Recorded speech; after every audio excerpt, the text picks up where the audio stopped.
Good morning everyone. Today we conduct an interview to one of the Barangay Kagawad of Barangay Cabaloon. So I'm Jerome Calmante. My name is Richard. I'm Martelo Panin Corredo. I'm Marcel Palmones. And this is our project in our communication. In oral communication. Interview natin. So this is number 1 interview. What is your name? My name is Princess Acabado, Barangay Kagawad of Barangay Cabaloon. Okay, number 2. What motivated you to run for a barangay position? To serve people. Number 2. What are your strengths and weaknesses? My strength and weaknesses are my family.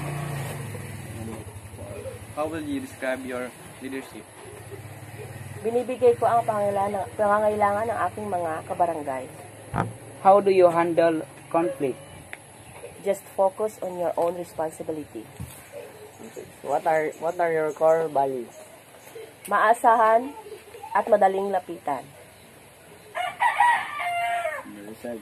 What are the primary responsibilities of a barangay member?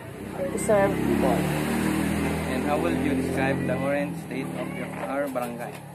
Our barangay was improved better than before. What are some of the challenges facing our barangay today? Low income and low budget and low income of farmers. How would you communicate important information that barangay residents? We conduct barangay assembly to communicate to our residents.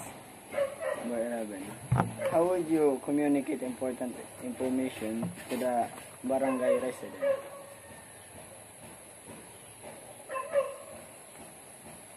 Number 11? Number 11.